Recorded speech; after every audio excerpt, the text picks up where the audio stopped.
They say every house has its secrets, but some secrets aren't meant to be uncovered. Blackthorn Manor was no ordinary house.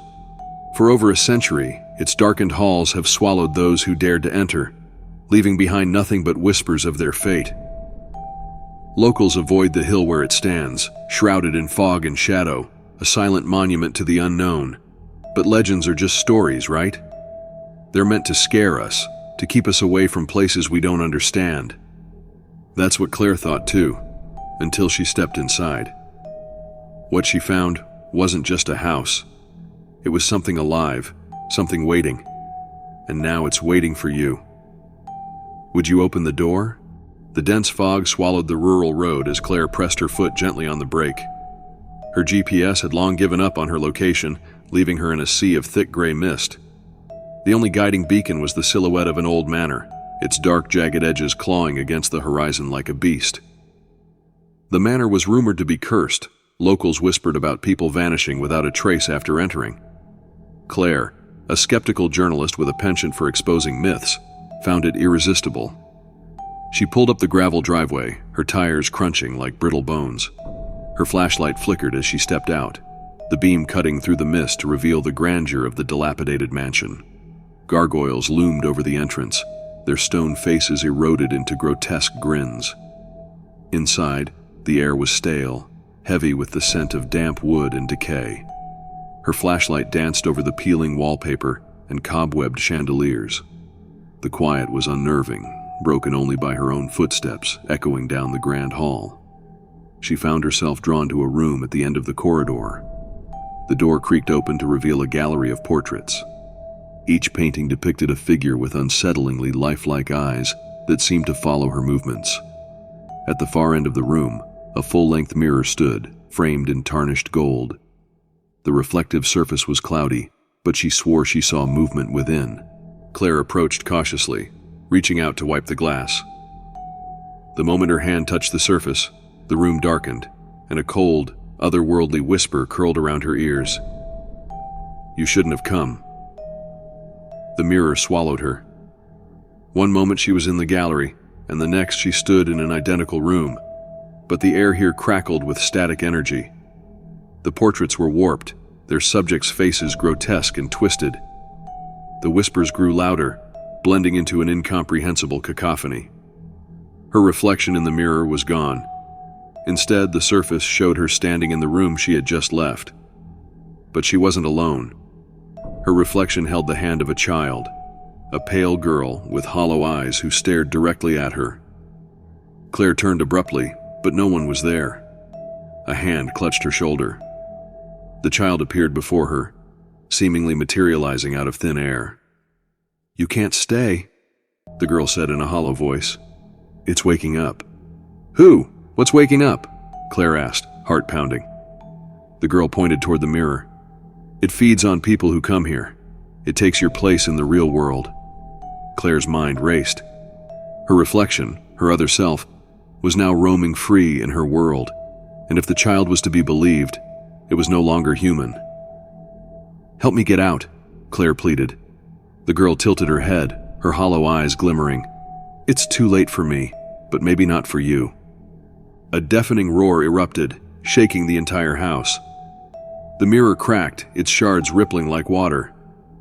From its depths emerged a figure cloaked in shadow, its skeletal hands reaching out.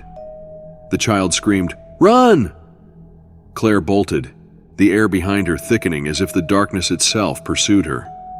Hallways stretched unnaturally long, doors slammed shut, and the whispers turned into guttural growls. She clutched the flashlight, its beam barely cutting through the oppressive dark. She spotted the main door ahead, but her reflection blocked the way, grinning maniacally. It raised a hand, mirroring her every move, mocking her desperation.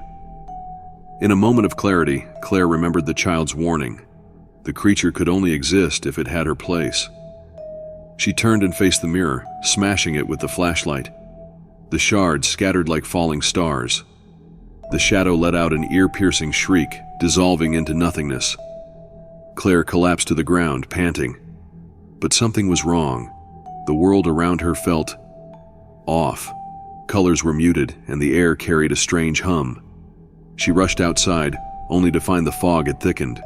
Her car was gone, replaced by a crumbling carriage. The child's voice echoed in her mind. "It takes your place."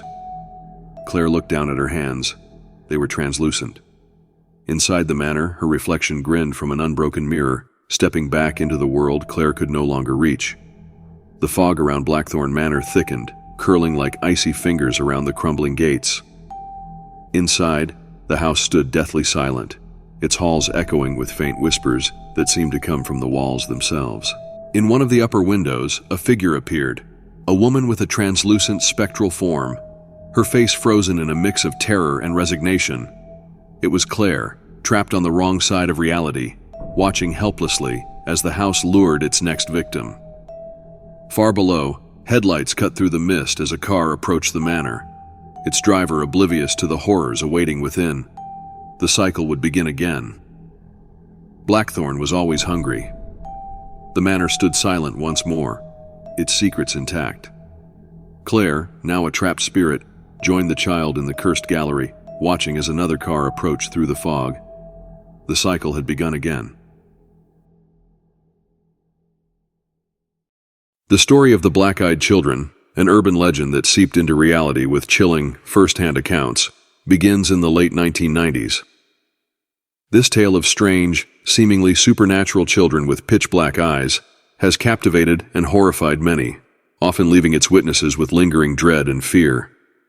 There is something unshakable and chillingly dark about their appearances, as though they are visitors from somewhere beyond, beings on the edge of this world and another. Here's how it began. It was a chilly night in 1996 when journalist Brian Bethel sat in his car in the parking lot of a movie theater in Abilene, Texas. Bathed in the dim glow of the dashboard light, he scribbled notes, lost in his own thoughts, when a faint knock came at his window. He turned to see two boys standing beside the car. Their clothes were plain, almost vintage, dark hoodies pulled over their faces, their eyes shrouded in shadow. Bethel rolled down his window a crack. "Can you give us a ride?" one of them asked, his voice strangely flat, a tone that seemed to drain the warmth from the air. They needed to get home, they said, to fetch some money for the movie. Bethel, uncomfortable but polite, tried to refuse, yet found his hand almost involuntarily reaching for the lock. As he caught himself, he finally looked directly into their faces and saw eyes of solid black. No whites, no iris, just an infinite empty void. In an instant, fear surged through him, primal and unrelenting. He locked the door and quickly drove away, leaving the children standing motionless in the rearview mirror, their dark eyes fixed on him, even as he turned out of the lot. Over the years, Bethel's account spread, and soon others began reporting encounters with similar beings. Black-eyed children, typically between the ages of 6 and 16, often found knocking on doors or windows at night, always asking for permission to come inside or for help with something trivial. Witnesses describe an overwhelming gut-level fear at the sight of them, a sensation almost beyond words. The children always appeared strangely out of place, wearing clothes that seemed either out of date or ill-fitting, as though they were attempting to mimic human appearance, but lacked a crucial understanding of the details. Their language was also peculiar, stilted, almost rehearsed. Many who encountered them noted how they spoke in monotones, their speech devoid of natural inflection or emotional range. Despite their pleas to be let in, their requests often felt forced or robotic, as though they weren't so much asking as attempting to command. Reports from all over the U.S. and even abroad began surfacing. Some witnesses described hearing faint whispers or even feeling a light touch before seeing the children. Often these encounters were brief but left an impact, a lingering feeling that something dark was watching. A man in rural Vermont awoke one night to hear knocking at his front door. When he looked through the peephole, he saw two young children, their heads down, asking to come inside. The man's dog growled, something it had never done before. Refusing to open the door, the man watched as the children simply stood, silent and unmoving, for what seemed like hours, before finally walking away into the night. Another man, stationed at a military base in Japan, described seeing two figures at the edge of the base perimeter, Despite strict security, the children somehow got close to him without setting off alarms.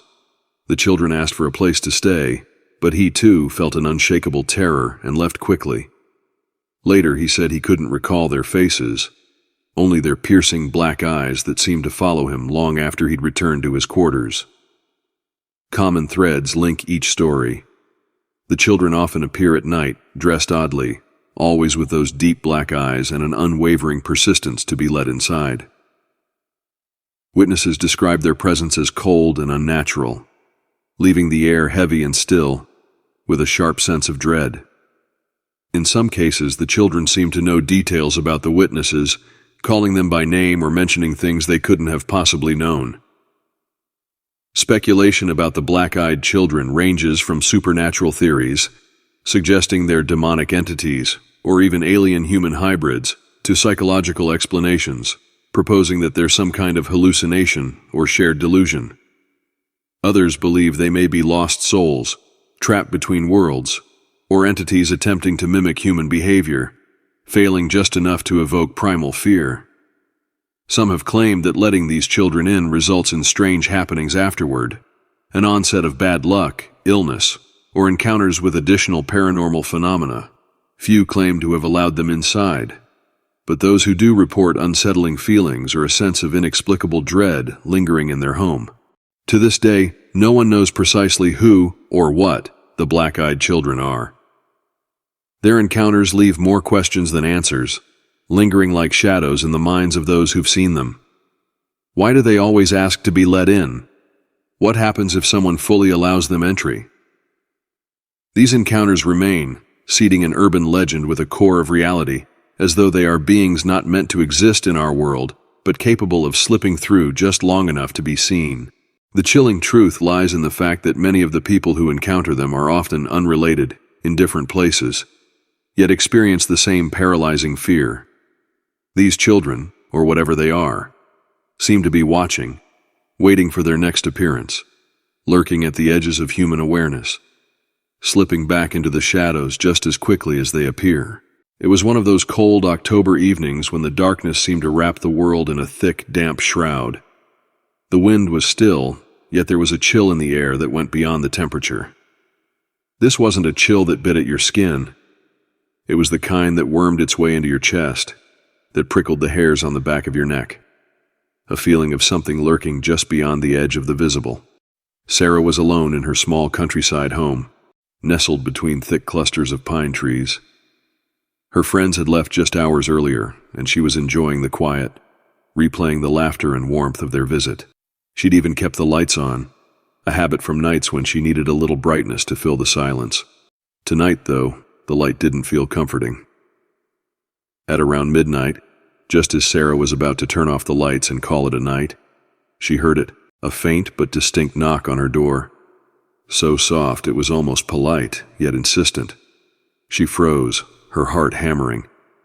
Her house was remote, surrounded by miles of wilderness, and it was unusual for anyone to come by unannounced. Visitors, especially at this hour, were unheard of.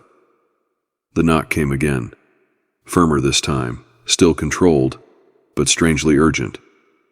Sarah grabbed her phone, holding it like a lifeline, and hesitated by the door.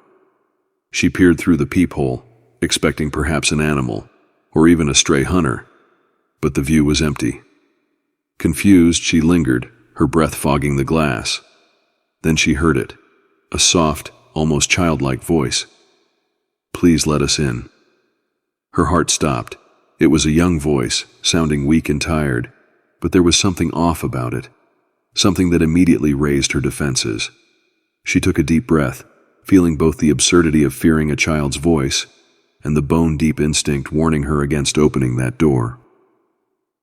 "Who's there?" she asked, her voice trembling slightly. "Just let us in. We need to use your phone." The voice sounded older than it had at first, not quite matching the timid knock, and now it had an almost flat, robotic quality to it, as if someone were mimicking a child, but not quite getting the nuances right. "I'm sorry, it's very late. There's a gas station a few miles down the road," she said, hoping the suggestion would send them away. "Please, ma'am, came the voice again, firmer and somehow even colder. "We're cold, and we need to use your phone. Let us in." The way they spoke, there was something strange about it, an eerie cadence that seemed almost rehearsed, mechanical.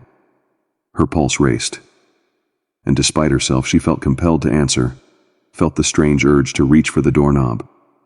But she resisted, keeping her hand firmly at her side. "No," she said, her voice more resolute. "I can't help you." There was silence, an eerie, hollow silence that stretched for so long she began to wonder if they'd left. Slowly, cautiously, she peered through the peephole again. There they were, 2 children, staring directly at her. A boy and a girl, both pale as ghosts, with dark hooded sweatshirts pulled up around their heads. She could just make out their faces, enough to see that they were younger, maybe 10 or 11. But then her gaze locked onto their eyes. Her breath caught. Their eyes were pits of blackness, no whites, no irises, nothing but deep, dark pools that seemed to drink in the faint light from her hallway and consume it. The more she stared, the more she felt something gnawing at her mind, a deep-rooted fear clawing its way up her spine, filling her with the unshakable conviction that something unspeakably wrong was standing on her doorstep. "Let us in, Sarah." The girl's voice cut through the silence, her tone firmer now. Sarah's blood ran cold. She hadn't told them her name, hadn't said anything that would have given her identity away. How could they possibly know? "No," she whispered, her voice barely audible. A deep sense of dread overcame her, and she took a few steps back from the door, her hand shaking. Her phone slipped from her grasp, falling to the floor, the dull thud echoing in the hallway, and in the stillness she heard it, a quiet, barely there tapping against her window. She turned sharply, her heart pounding so hard she thought it might burst. The girl was there, just outside the window, her black eyes boring into Sarah's with an intensity that froze her to the spot. The girl's face was pale, almost translucent in the moonlight, her black eyes glistening as if alive, as if they were voids that led to places unimaginable. Sarah stumbled backward, her hand reaching for her phone, but it felt as if the air had thickened, as if the very room was conspiring to keep her from escaping. She wanted to run, to scream, but her body felt paralyzed, her mind locked in the icy grip of terror. Then slowly, the knocking stopped. The voices faded. The house returned to silence, broken only by Sarah's ragged breathing as she clutched her phone like a lifeline. When she dared to look out the window again, they were gone. She double-checked the locks, feeling her body sag in relief. She didn't sleep that night. The images of those black-eyed children haunted her, lingering like shadows in her mind, filling her dreams with images of endless dark eyes and pale, expressionless faces. Days passed, and though she tried to shake the experience, a persistent feeling of unease clung to her, a gnawing fear that they might return. At night she could sometimes hear faint knocks echoing in the distance, a reminder that they hadn't truly gone, that they were always somewhere out there, waiting, watching, and that someday they would be back, pleading, insistent, and unshakable in their quiet, chilling demands. And Sarah knew, in the marrow of her bones, that next time, the black-eyed children wouldn't take no for an answer.